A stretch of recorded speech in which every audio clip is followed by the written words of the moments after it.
Hello there, everybody. Welcome back to the channel. I'm so glad that you're here. I am Afefe, and if you're new, I am Afefe with Touch by Tarot and Beyond. I am a certified tarot reader. I'm also a former journalist, newspaper journalist, and I am an initiated priestess in both pagan and African traditions. So I've come with a lot when I come to the cards. I got a lot going on in my history, my path. I love to do this work with you all. I thank you so, so much. And I really mean that. Those of you who have connected with me, who have booked readings with me, who comment here on the channel, coming back, helping the channel grow. It really motivates me to continue to show up and do my absolute best, give you content that is worth your time. So, wow. First and foremost, need to say, I know all of our thoughts and prayers are with the families and people who have lost loved ones due to the DC plane crash. That said, I want to use that, Spirit is telling me, use that as sort of a launching pad for the reading that I'm going to do for you all today, because you all do not lose hope. They're telling me go ahead and use his name today. Don't get cute with any acronyms or anything. Just use his name. And I do have to say these videos are for entertainment purposes only, right? Gotta do that for legal reasons. But it is what it is. This situation, his orbit, Trump's orbit, is going to disintegrate. It is going to crumble. We are already seeing the ways that it is framed. Let's start with Caroline Levitt, right? The White House press secretary for the time being. 27 years old, way in over her head. Looked her up a little bit, just an interesting tidbit. So she's 27 years old, married to a 59-year-old man. Now, I recognize I love love, like many of you. It can happen any number of ways. But she has an interesting sort of blueprint. I'll say this, I was surprised. So she was very involved, clearly, has been like this with Trump during his campaign. She apparently got married to this guy, 59-year-old, I forget what his name is, last year, 2024, while she was pregnant. Had the baby, and 3 days after having the baby was when the Butler PA shooting happened. Like jumped up and went back to work. 3-day-old baby, right? Now, to what extent, I don't know. But that says something to you about what we're hearing. This absolute loyalty that he demands, that Trump demands from the people around him. And so Caroline Levitt has jumped into the fray in front of as the White House press secretary. The federal worker situation, which was my last taping, no sooner than I taped it, then we heard later in the day that OMB memo was rescinded because 23 AGs from around the United States band together and filed a lawsuit. And I had a lot of people come back say, aha, it's gone, it's over with, triumph. No, that is why the judge, I can't remember their name, but the federal judge issued a second restraining order, because when Caroline Levitt came out and said, or Caroline came out and said, well, the OMB memo is going to get rescinded, but the freeze is what it is. Like, the freeze is going to happen. And so the AGs piped up and said, oh, wait a minute. We still need those protections in place. They're playing games here. They're not being clear about what their intentions are, other than to say, we're still going to do what we said we're going to do. We can't do it based on this memo. The memo was not clear. And so that got pulled. That was a big, and the judge said in the restraining order that he was basing his decision, even though there were a lot of question marks about what it all meant, because of the ambiguous statement made by the White House press secretary. Boom. You better trust and believe, right? That did not go over well. That didn't go over well with old boy and Trump, and it did not go over well with Susie Wiles. Keep your eye on Susie Wiles. She's very shrewd. She stays behind the scenes, but she makes a lot of moves. That said, I also want to look at, they're telling me to slow down. All right, I got so much I want to cover with you all today, and I also want to respect your time and keep this within bounds. So, first question I'm asking, Caroline Levitt, are her days numbered? Because that was a huge, huge mistake. Page of Cups comes at the bottom of the deck. That's her immaturity. She truly is in over her head for this job. Spirit is Caroline Levitt. Are her days numbered as White House press secretary? Another Page of Coins. They're recognizing her immaturity. There is I feel like, okay, 2 pages straight out of the deck. There is an aspect of her youth and her fervor, her absolute fervor that they like.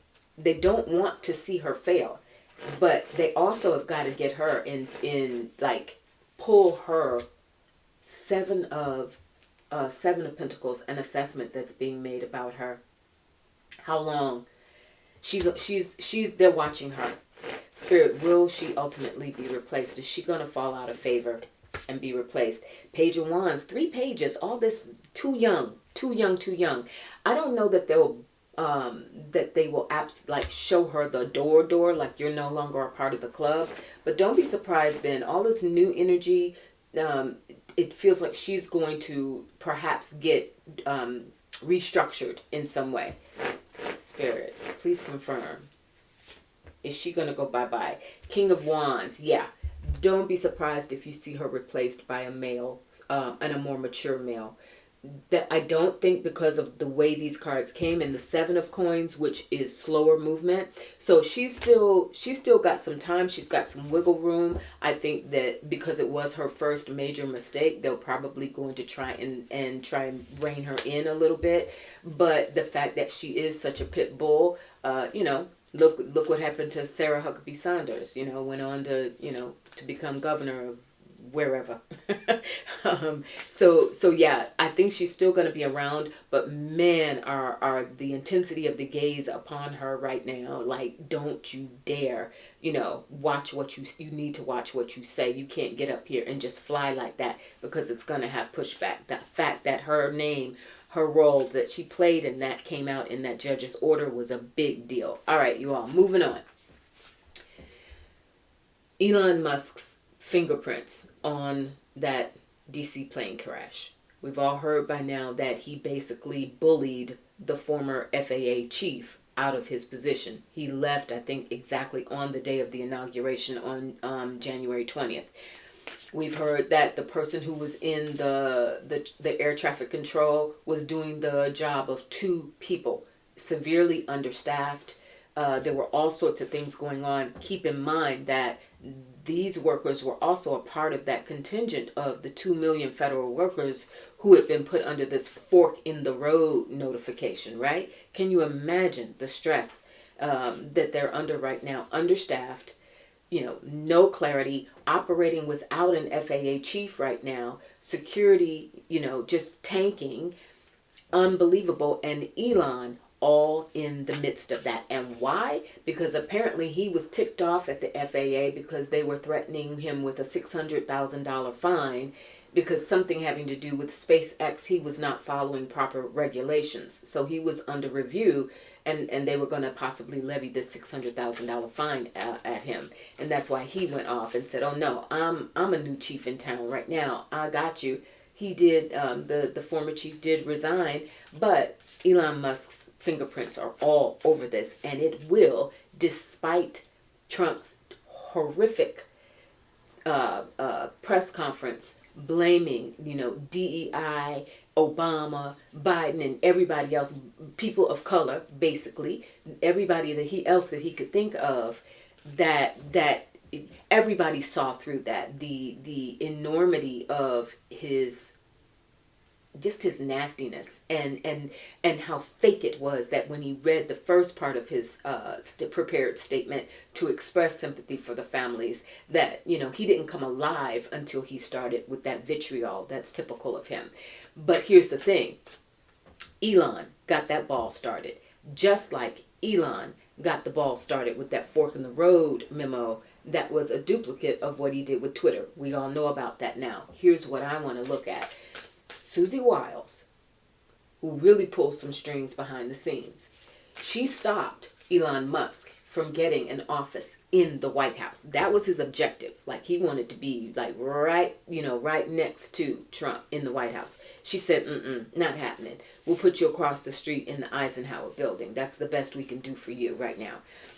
But he is also, from what I understand, he is in the process, Elon Musk, of getting, I think it was 7,500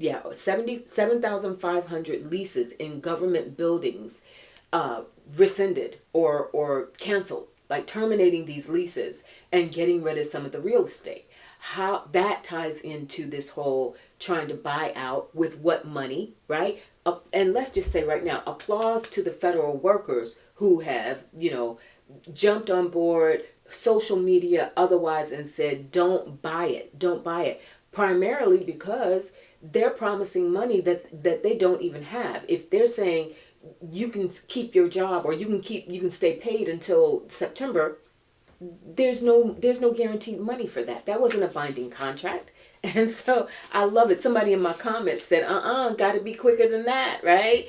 Remember that commercial? Gotta be quicker than that. So really, giving it up to federal workers who have, despite, can you imagine the strain, the uncertainty, the anxiety that many, so many of them must be undergoing right now, but still having the presence of mind to say, whatever else is going to happen, this ain't it. So that's 2 strikes against Elon in the very early days of his so-called role with DOGE, right? Number 1, directly having his fingerprints on the decimation of the FAA. And secondly, with the federal workers, if you're trying to make the workers, forcing them to come back into the workplace so they can't work remotely, and at the same time, you're getting rid of the buildings that house them, dude, right? Doesn't make sense. I want to look at, is the relationship behind the scenes between Trump and Elon starting to fray, right? Knowing Susie Wiles does not care for that man. She has to deal with him because of the money he put in. He's so far deep into the mix because of his money, but she doesn't care for him. We have the 10 of cups that comes out at the bottom of the deck. There's a lot of voices that are coming towards Donald Trump right now regarding Elon Musk. It's not just Susie Wiles. There's a lot of people who are starting to look at him and say, is he going to ultimately do more harm than good? Is he going to be in the way of our 4 of cups? Exactly. Not happy with him at all.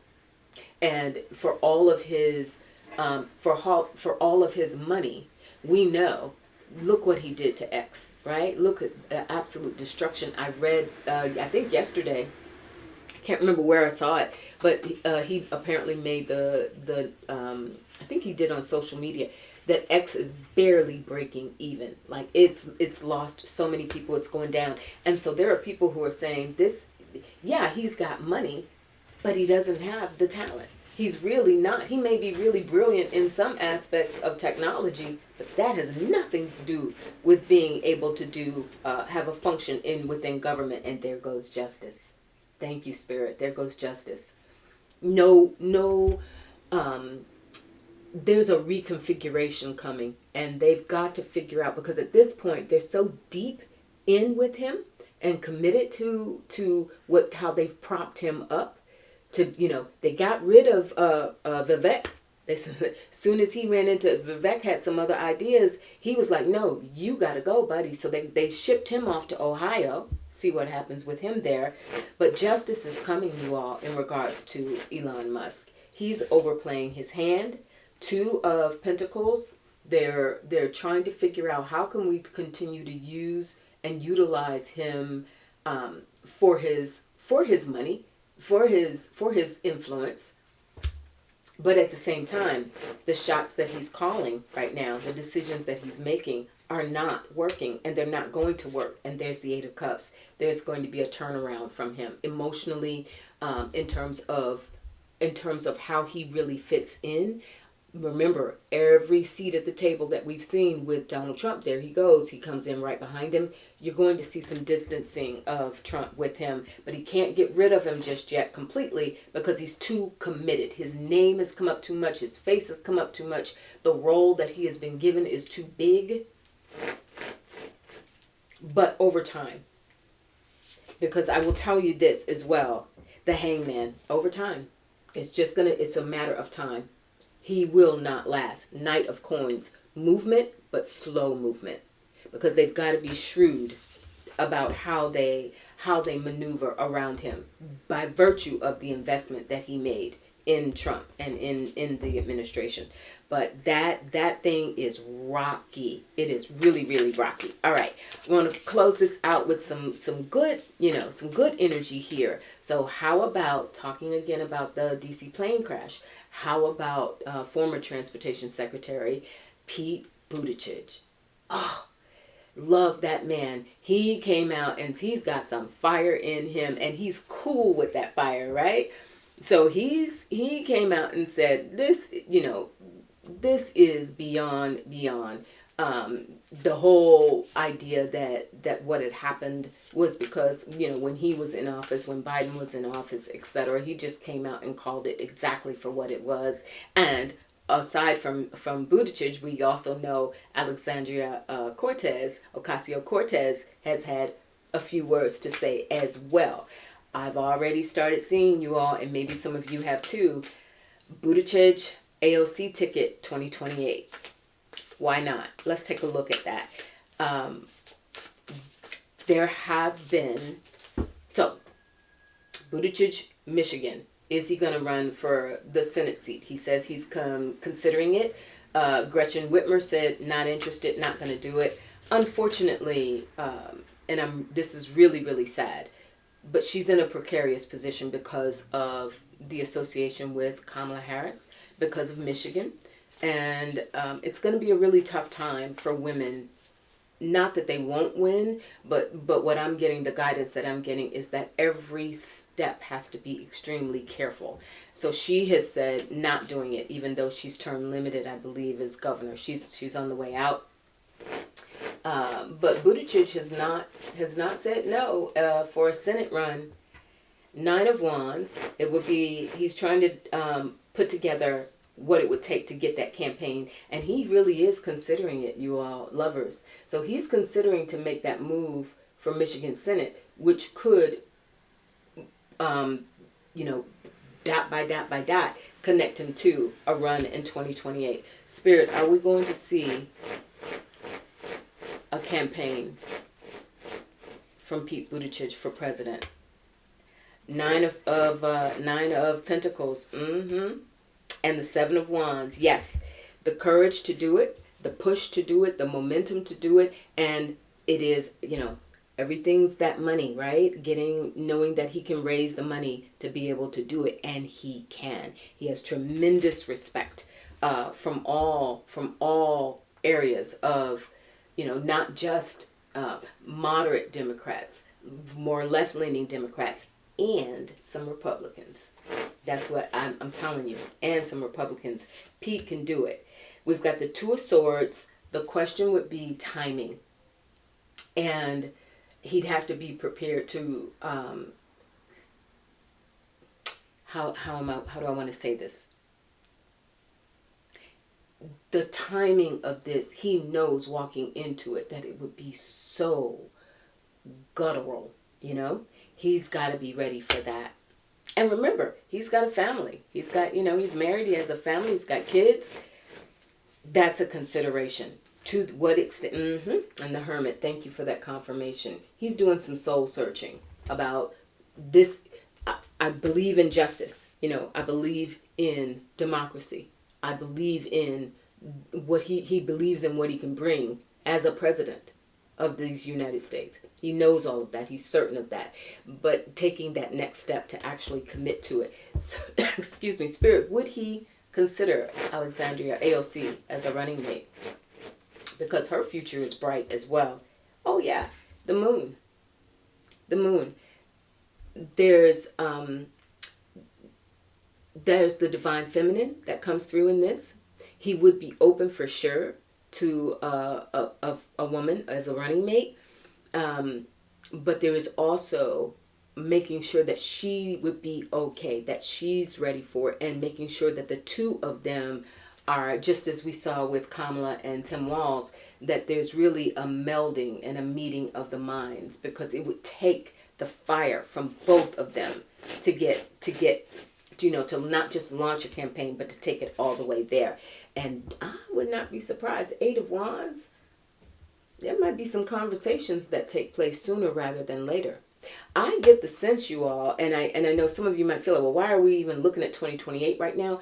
Because there is going to need to be such planning in place, keeping in mind that so much of the pressure that Kamala and Tim Walz were under was because of that compressed time frame. And so, yeah, we're also looking at what's going to happen in 2026 to flip some seats, right? But besides that, what needs to happen, taking shape right now for the campaign for 2028, that is, the planning for that is in motion now, or the beginning stages of it are in motion right now. All right, you all. So that's what I got for the day. I hope it was helpful. Remember, I'm doing a week from today, February 7th. I'm going to start the first of what I hope is going to be a monthly private Zoom called Spiritual Politics. And I'm doing that as a forum for us to be able to get together and have conversations. But I want to hear from you as well. I want to try and build a platform and community where we feel safe, where we can share resources, organizations, just feel supported and share ideas during these times. So I noticed that many people did that even in the comments regarding the federal workers. People were saying, don't do it. Here's why. Like, we've got to keep, talking to each other. But I also want to set up to be able to do it in a private, safe space. It will not be recorded, etc. So I'll have the link to that below. I capped the meeting at 50 because I wanted it to be small enough to have a good solid exchange. I think I'm right at about 43. So if you want to get in on it quick, because it's probably going to sell out. All right, you all. Be good. Have a great weekend. Stay safe out there. And I will talk to you probably either Sunday or Monday. All right, take care. Chin up. Can't forget to say it. Chin up, shoulders back. And remember to breathe. All right, we got this. I'll talk to you soon. Bye.